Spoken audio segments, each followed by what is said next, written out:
Thank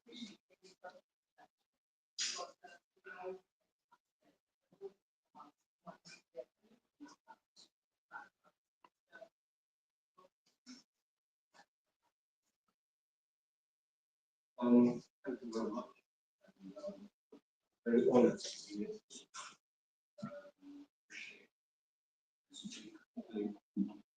About DRC. My name is William Kapuku. I am I'm from here, so I was in the diaspora, and I still belong to the diaspora as well. I live here, and also I've been studying here, and I finished up my studies here at the University of East London. And I was focused a lot on information security and computer forensic, and finish up. I done also my doctorate here, professional doctorate in information security and computer forensic on the cyber security side. Then I work here as well. I'm a former Met police officer. I work here for 17 years, and in security, I was on Africa desk in counter-terrorism. So I look after Africa. I travel to Nigeria, to many countries in Africa to fight terrorism. So I gained so much experience also.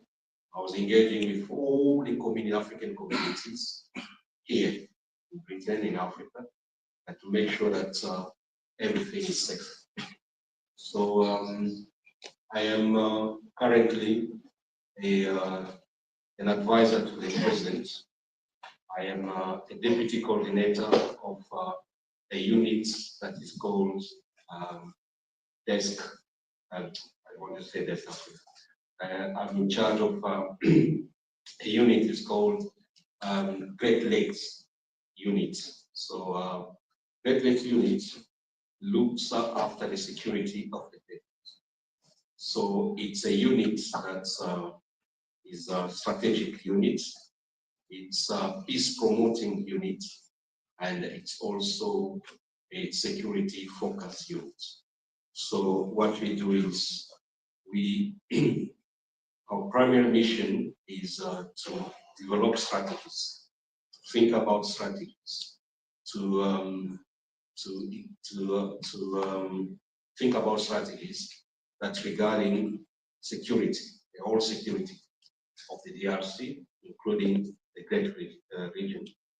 We also deal with economic development, environmental protections of minerals, critical minerals, and also protection or surveillance of borders.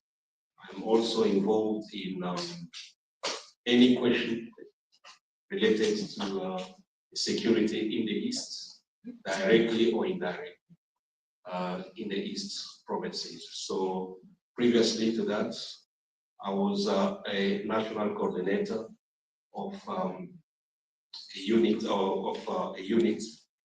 called PDDSS, which is a program of disarmament, demobilization, community recovery, and stabilization. So I dealt and I continue dealing with so many armed groups, how to disarm them and how to reintegrate them into communities. So I still continue. So all my life is just about security. So that's my background, and I'm here, and I'm so happy to see faces that I left in diaspora. I find them, they're all good, very good. And I would like the involvement of the diaspora, especially the English side or Anglo-Saxon diaspora in the DRC. Thank you. We've already had introductions to both John and Prophet, so I think we can go on with the conversation. And because we have begun with security, when I came in this afternoon, I overheard this conversation. We all know about the potential but there are great questions around, the risk and the barriers. Can you tell us a little bit about the perception, the risk perception, with regards to the risk of being in the DRC and investing in the DRC, and then perhaps how you yourself and others in the DRC are mitigating? What are the perceptions? What is being done to mitigate?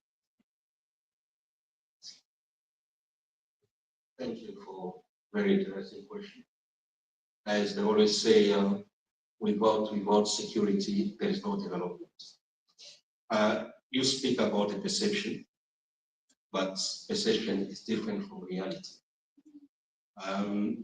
There are businesses are going to Congo. What we need to improve our governance. We need to improve, like in any other country, we need to improve our security. We need to improve the administration, and we need to digitalize our administration and what we call electronic government. Now, I can say that the president is doing, President Felix Tshisekedi Chilombo, is doing something that the previous government, the previous regime didn't do. So, say for instance, we've got most of the Congolese knows ANE. ANE is like the intelligence of the DRC. Before coming here, I was speaking to one of the administrators of ANE, and I used to live here in diaspora as well. There is a department called Department of Economic Intelligence and Finance that has been created last year. So that department protects, accompany most of businesses that are coming to the DRC. So it's not well known in the diaspora or outside, but that department is very, very important, because if you've got a business or you want to invest in the DRC, I would recommend you to contact that department first, and they can facilitate you all that you need in the DRC. So, but in the meantime, we are also improving our services on the ground. And there are many, as you know, that there is a deal that will come from America. And I would like also a deal from the UK. Why? Because we know that the UK has got the best services in the world. And the perception, yes, we are in this, what we call a cyber war, I can say it, that DRC, yeah, there is war. The East has been occupied, but that cannot stop us to go forward. And the war that is happening there is also a cyber war. There are people who are writing things about the DRC, but it's up to the DRC citizens to fight back as well. And we need to promote positive messages than negative messages all the time. Because as an investor, if I want to go to the DRC, first of all, I will do my own research. I will look what the net is doing, what they are saying, and so it will be what has been said on social media that can also change your mind. So that's I encourage and I recommend to my fellow citizens also to put positive messages about the DRC. Then, if an investor wants to come over and see what is in DRC, then can be attracted to come and invest in DRC. Well, that's I know that people speak about corruption, impunity, and so on. It's happening in many countries, but it's hard today to, as a lot said, the political will to go forward. Now we've got, to me, we've got the right person in the right place to move Congo forward. So let's take this opportunity and put our hands together and go forward. the police also, there are so many reforms that have been written on the papers. Now we need to the education and see how we can move forward. Thank you. That's very encouraging to hear about digitalization. I mentioned being in Rwanda, and I remember sunset cruise on Lake Kivu, and indeed security is there.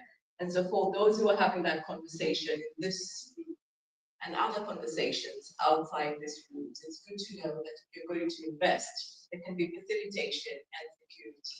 And perhaps the danger of the simple stories, we're not shying away from the difficulties of the East, but that is not the position in the entire country. So you know what is available, and we do hope that the efforts to fight corruption, build infrastructure, etc., will encourage more of us in diaspora to be able to go back and invest. And once we're sharing the narrative, I am aware that in the past 10 years, my own friends from diaspora, those from Congo, are going home with them, such as William has said himself. People are going on vacation, are investing. So often if you get there first, you have the Alibaba catches the one. So I hope that we will look into that and really exploit the potential. Now to Lord Poppet. What do you see as the opportunities between a UK and DRC partnership, over and above what you mentioned before, for investors and entrepreneurs? I think with such a large country, the second largest in Africa, there's huge opportunity. In fact, DRC probably is one of the countries in the world, not just Africa, not that property. I mentioned about mining, agriculture.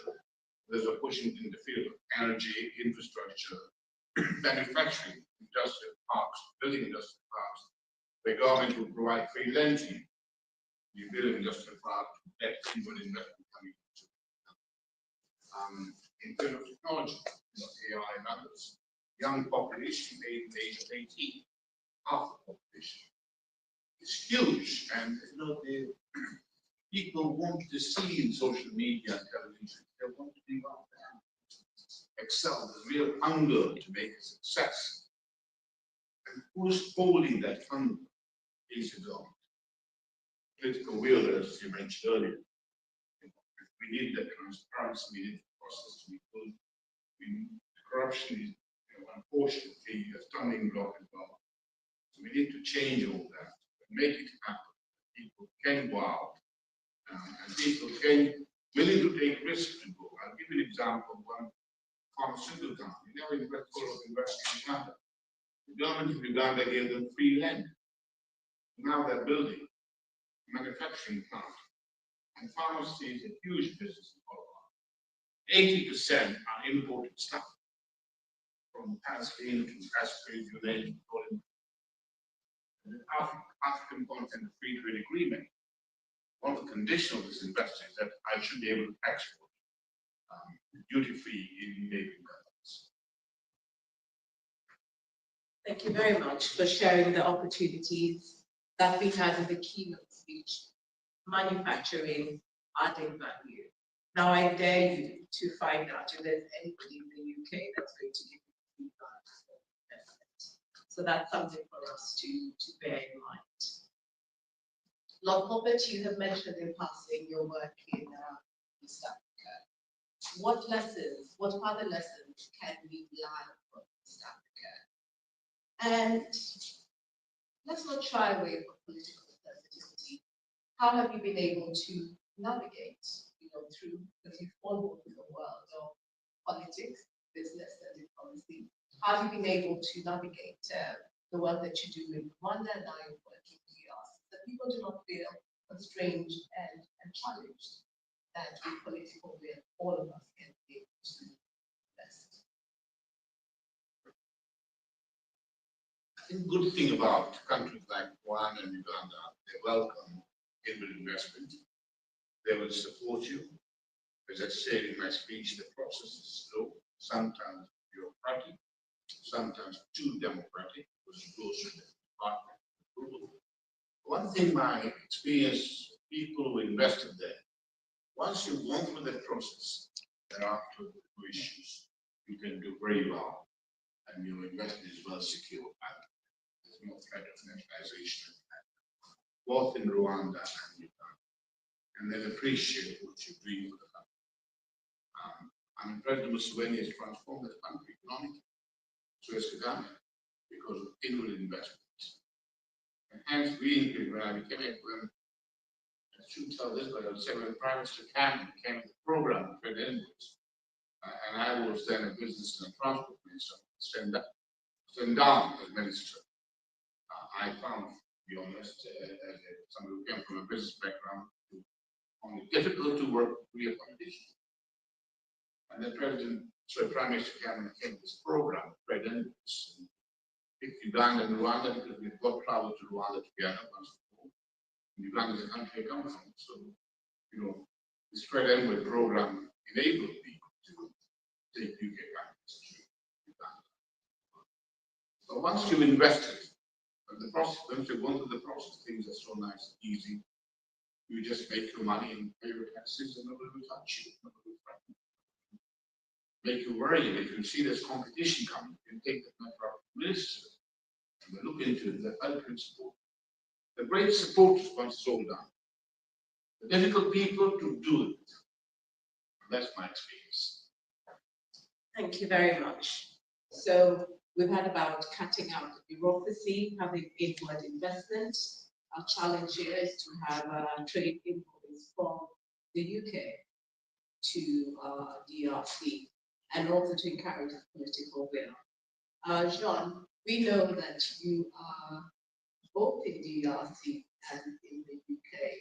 Perhaps you'd like to share with us why you opted to spend more time in DRC and what has been your journey that you can share with us that would be instrumental in perhaps being instructive about investment. And the reality, because you're there, you haven't expired, you're still with us, far from this story about how dangerous it is. We've seen Jean here several times a year. Perhaps you can share a little bit about your journey as a way of encouraging us to also take that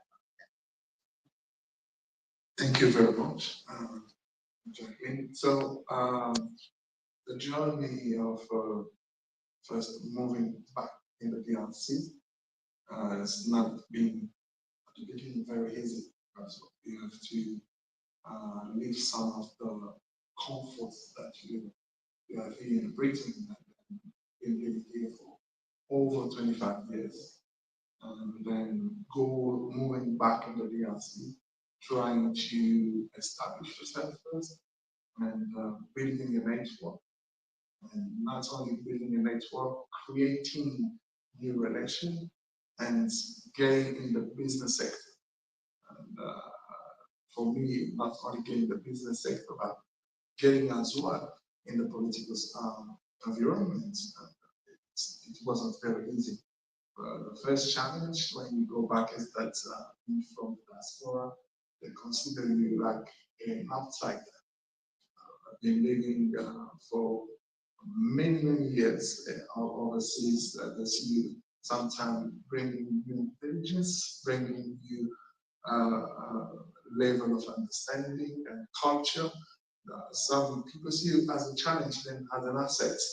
So you have to make yourself accept to that environment, and you need to adapt and make them understand that you are like them, and you're not coming to help. I had some situation when they say to me face to face, they say, you have a good life, what are you looking for here? So you try to explain and say, look, we're looking for, what are you doing here in DRC? So you have to make them understand, and I have learned, I have experience, I have investments, not only financial investment, but capital investment, intellectual investment, which I can bring and help you. So it takes the time, and it takes a lot of effort as well, and a lot of courage to build the network that we have built and made ourselves accepted. and as well to bring the government here in the UK, which is also, I would say, that it is just a gift from God. Thank you. Thank you very much, Jean. So if you put aside your creature comforts, you could find that you're doing a lot better than you've been doing here in the UK. About building networks, I hope that you've spent some time this afternoon building those networks in diplomacy, in business, and in politics. It is interesting that you've come from the business world, come from the religious sector, and you haven't shied away from politics. And so again, that thing about political goodwill to get things moving. And yes, the suspicion with your diaspora. What value are you adding? You should be able to articulate that. I suppose what you might have. Yes. In DRC. What other value can you from the UK and diaspora bring to DRC? The UK diaspora has got a very important role to promote the kind of approach to the DRC. Yes, it's not perfect. We can make it. So I would suggest that support people who go to DRC invest. Diasporas can go invest in peace and go and this security areas. Without DRC, and I know you do that already. These are things you can do. Is it last from Uganda? I don't know. I would like it. Oh, years. Now we're so things that we do is have a big plan. So the baby finances and I think this job the cabinet so just our finance minister, if you get finance for 60 million, the limit is that. Use change for me. Would you please use the microphone? Microphone? Sorry, I thought I was speaking loudly. In fact, my apologies. In fact, when I took this job up, 60 million was the limit for UK finance for Uganda, and I said, for that money, I wouldn't take the job. It's loose change. I'll spend it there. There's no point in me going there. And George Osborne very kindly raised it to 600 million.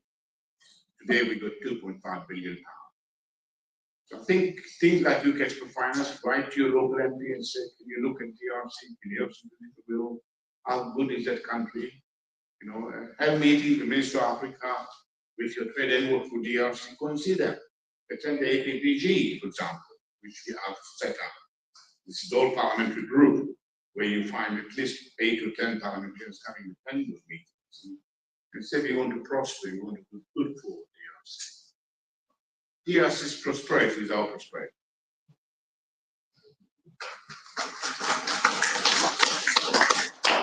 I have to be in Parliament. We start at 2:30 with prayers, and if I'm there by 2:45, although the marking is absent. If the mark is absent, I don't get paid. Do you mind if I leave? Is that okay? Yes, of course. Thank you so much for your final remarks.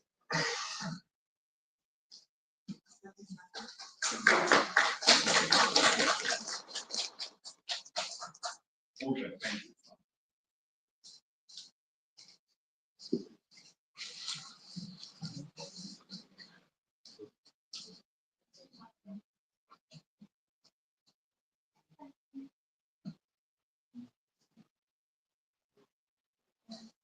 So not all of you are going off to sitting in Parliament, so please let's stay here the rest of this conversation, another 5 or 10 minutes. And that was a really good place for Lord Corbett to finish. The success of DRC is our joint success, and we all have some stake in this game. So we are responsible for promoting DRC. We can identify the challenge and provide the solution. By providing the solutions good for DRC, it is also good for us who are thinking about investments. And you can talk about all the different channels. You can go to the APG, so please speak to John. You can speak to your local MP. So with every challenge, with every problem, the solution is the business potential for all of us. Now, both for William and for John, when we think about how investment has gone into DRC and into other parts of the world, so with 70% of the world having a mobile phone, with that cobalt most likely coming from DRC, we know where the wealth has gone. How can we ensure that this opportunity will not be exploitative, but will be equitable, so that our companies that are existing can benefit from that investment? So while the UK is also benefiting from investment, but that is the question. How do we ensure equitable and sustainable profits from the potential of DR? Yes, I think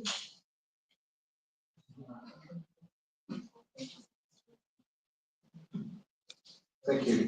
So they're coming from the diaspora. I'll say that the diaspora has a role to play in it. Diaspora has a role to play in accountability and also in matter of transparency. So looking at the way that the capital has been flow from overseas capital investment from overseas DRC, and mainly in the mining sector, we will need more diversification to the capital inflow, because when most of the investment goes to the mining sector, there is no and lots of say protection, or there is a lot of transparency in that area. We see that there need to be in all sectors where there not going to be more investments, and that can as well impact the social life of the population. So even though there are some some systems in place to fight corruption, for example, in the DRC, they have what they call today IGF, Inspection General of Finance. So they're in charge of the national finance, and as well monitor every expense and any entry of funds coming from overseas, which they don't do a good thing in that, because I had one of my finance officers as well by EGF, so I could feel the pain. I could feel the pain of the good work. So if I work in the private sector from overseas, and then control. So I believe that there is, I mean, not believe that, I want the same level of control to go through in every sector, in every investment which is going to the DRC. And I believe that diaspora can play a role in it. And governments need to consider the expertise that we have. And not only the expertise, but the goodwill as well to improve things on the ground. Thank you very much, John. So we've heard about, if we want to make this sustainable and equitable, we have to be at the table, such as John and William are. So if you want equity, you don't expect somebody else. One is coming to say today, we are the ones who really should be there to ensure that what is happening is both equitable and will also be sustainable. I'm conscious about time. So perhaps the last question I'd like to ask all the gentlemen here first is around perhaps cultural diplomacy. And perhaps I will have some storytelling.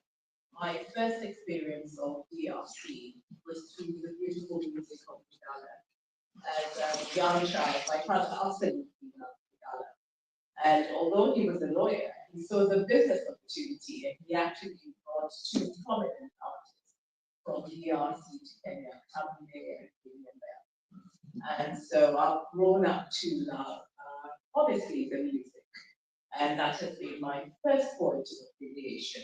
And so while we speak about opportunity in mining and agriculture, infrastructure, etc., is there an opportunity in cultural diplomacy over and above my love for Uganda for us to really push the agenda for business? Is that also another business? So it may sound right, and I know that we were expecting something from the High Commission, possibly a question for them. But let's look at cultural diplomacy before we round down our conversation and continue to the coffee shortly. Thank you very much for the question. Culture diplomacy. I think there are so many opportunities in that area. We set up while I was at another college in DRC. It's at college of defense and strategic in DRC. We set up a group that we call soft power.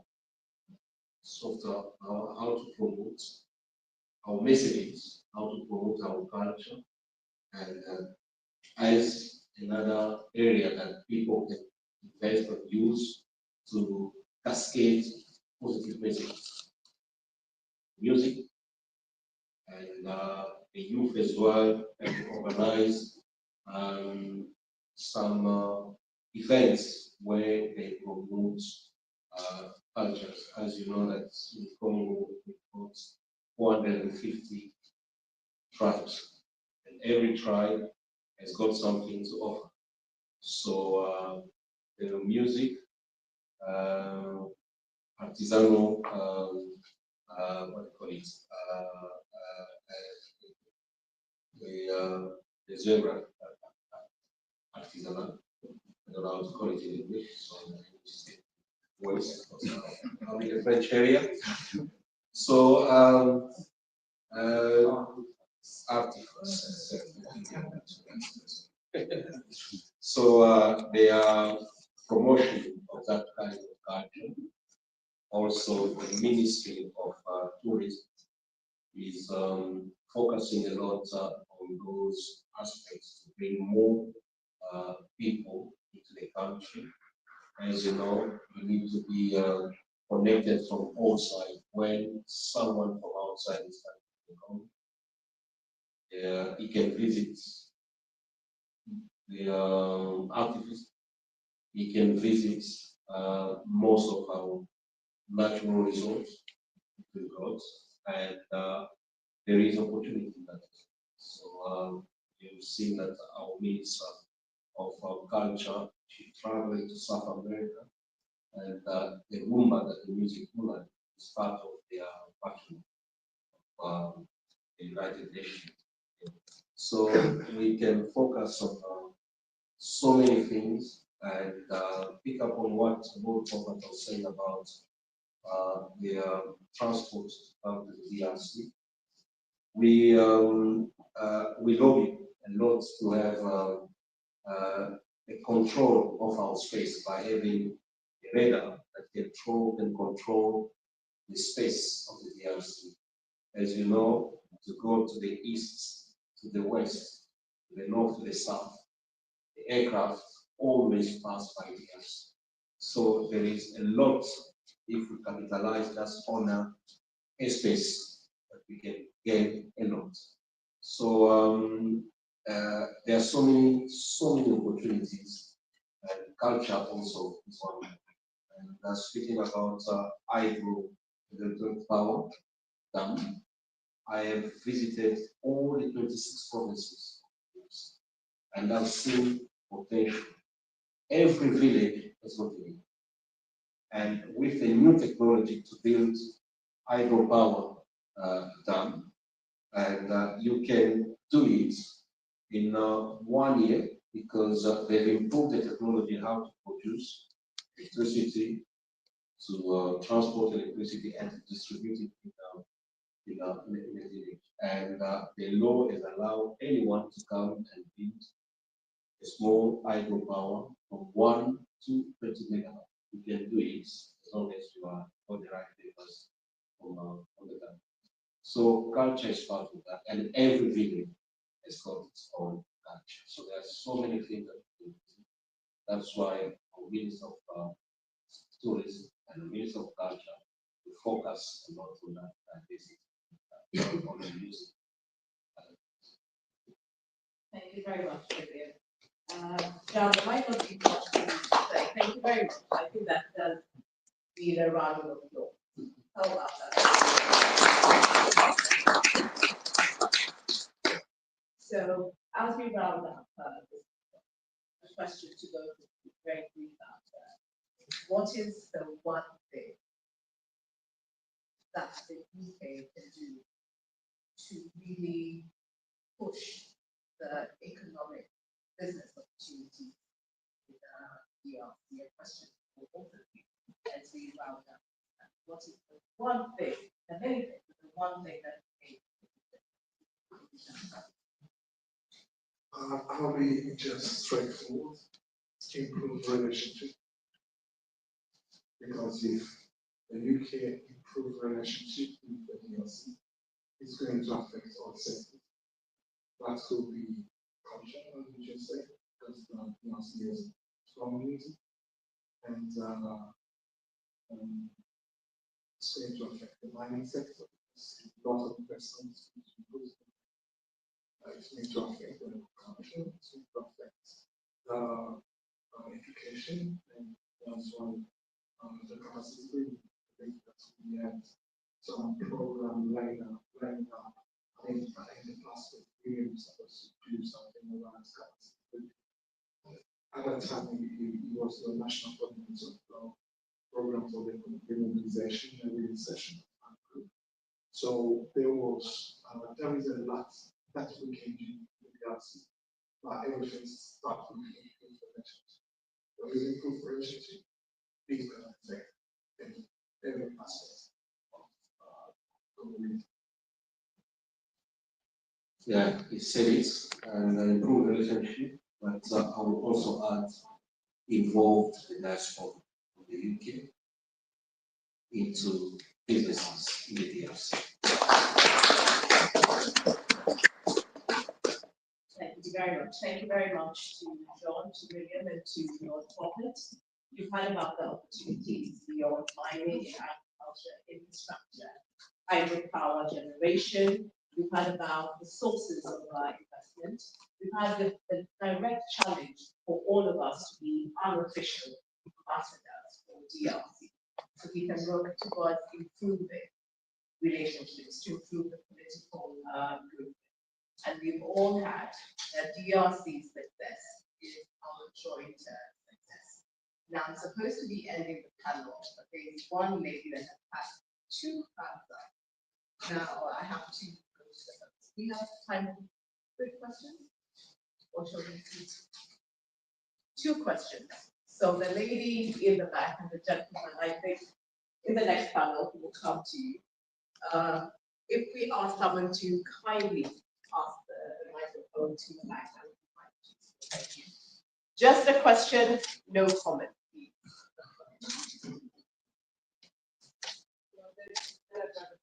Because I have comments and I feel a lot of people will agree with, but then I open up okay, let's see how we get on. I'm a lawyer, so there's a freedom of speech. If you take the mic, as long as you agree, madam, that would be good. Good afternoon, everybody. My name is Vanessa Mulangana. I'm a UK citizen, but I was born in Zaire. I've been here since '97. Thank you so much for the panelists for everything that they said. There are points that I would like to make. I heard many times the mention of Rwanda and Uganda as example, which I think is extremely unfair. First of all, based on the political tensions and also based on the size and the resources that we have. So I do believe that it's a sensitive subject for us. So that mention needs to be done very carefully and at smaller doses. I'm an entrepreneur. I lived in Kenya for 7 years. I was a business owner in Kenya. I've learned a lot, but I wouldn't compare both countries. But one thing I understood is we do deal with some of the same issues in different countries, not just in the DRC. And the grass is not greener on the other side. So after a while, I decided to, me and my mother, invest back into our country. The thing that I can say to anybody in the diaspora that like to go back is to go directly to the provinces. Do not waste too much time in Kinshasa because there's a lot of bureaucracy there. So we went to the local government and we got so many support that we were really encouraged to carry on. In the last 7 months, we've had 30 Japanese investors that came, not to Kinshasa, they came to Canada. So there's barely electricity, there's barely any place to sleep, yet they came based on the fact that we went all the way to Japan 5 times in a year to show them that we were very, very serious about what we wanted to do for our country. Our project, the company is called AFIT. The project is mainly agriculture and mining, but starting with agriculture. We've also got the support from Equity Bank, which is a Kenyan bank. So there's a lot of things that we can do. I would just like for us to be very sensitive about our issues in the eastern part of the continent, and also to make sure that we as ambassadors do not tolerate too much of that, and to encourage. The truth is, it's hard everywhere.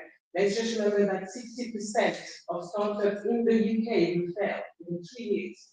This is a stable country. This is a country with no war. This is a country with infrastructure, 60%. So the fact that that's the reality, let's not be discouraged and think that if we fail in our own country, it's a problem, because we don't mind failing in the UK. We don't mind failing in the US and Canada, but we mind failing in our own country. That's a problem. Fair, stand up, start again. We've been on this project for 10 years. So, thank you. Very much, Madam. I'm glad that you made those remarks. So I think it is right to say that that was not a comparison. I think what Prophet was just sharing what you've done in Uganda and Rwanda. So just to clear the record, it's not about comparison. And we do agree with you that the landscape in DRC and any country is unique to those particular countries. So I hope that that clears that. And again, we've had a steer. Do not just speak to the capital city, go to the regions. If people are investing from Japan, what is stopping you? You are a lot closer to DRC in terms of your heritage, in terms of the distance. So thank you very much for those comments. Those were really, really useful. And they reach to, and I'm just going to check. Do you have a comment or a question? Question. Question. I think you can have. We'll come to you. Thank you. Good afternoon. My name is Kazadi. I'm a professional in the UK, but I'm also an investor in the DRC. My question is to William. As an investor in the DRC, one of the biggest barriers and issues that I face around trade and investment is the regional connectivity in the country. So it will be kind of good to hear from you if you've noticed that if there's any government plans, if there's any budgets that's been ring-fenced to kind of improve transport infrastructure and connectivity to make investment and trade easier for the diaspora who are trying to come back or any foreign investors.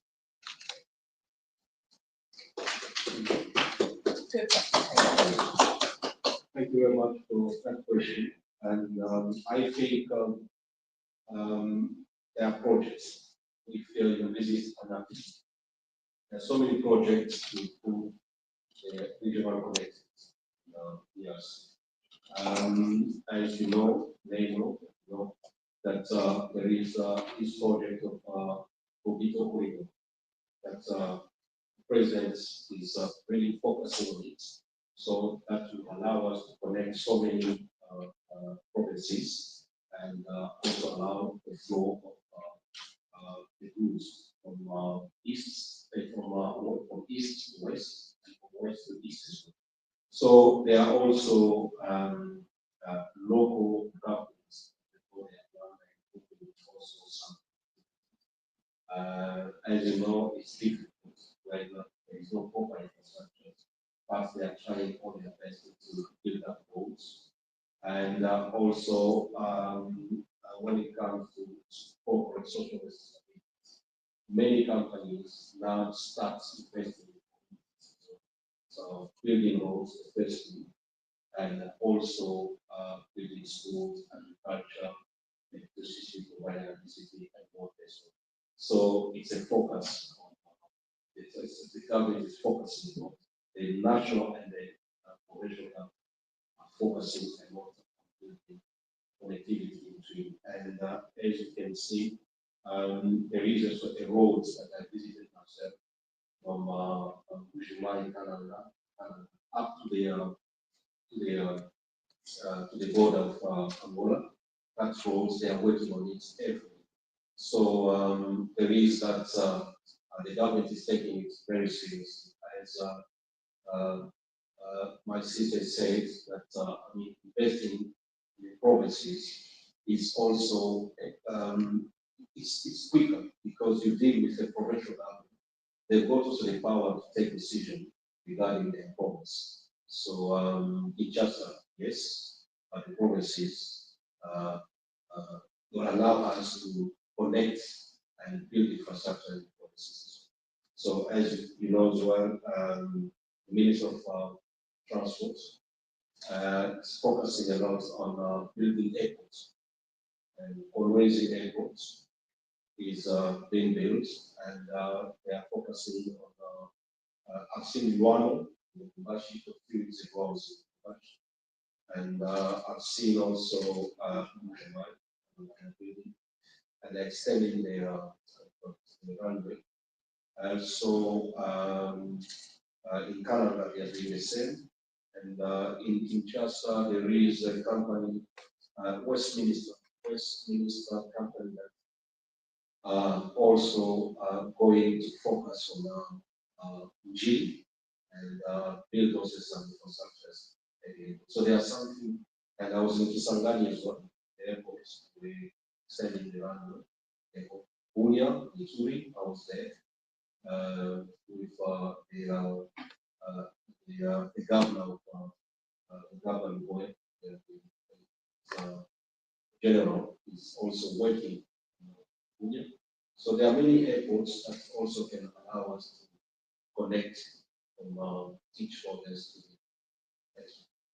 Can I have a follow-up question? So, I'm afraid not. I think let's give a chance to somebody else perhaps in a future panel. So thank you very much for letting us know about this big project about roads and airports and future projects. And perhaps rely on both you and Jan to pass the message that we in diaspora are willing to come. That perhaps this will be an area whereby real investment is required. You mentioned CSR. I suppose that will offer a challenge that in terms of local content should be then mandated those who are investing not just to instruct, but to leave us a road behind that will ensure that this sustainable development. Now, I had promised one other question. Has the question been answered? Well, thank you. It was more of a comment to put the practical taste onto what has been said, especially for So I would say that with those comments, we're going to bring any other comments, lectures, questions, etc. can be saved for the next panel. We have 3 other panels this afternoon. So thank you very much for your presence, for your attention. Merci beaucoup, and thank you very much. We'll be perhaps a short break, 10 minutes. Please be back.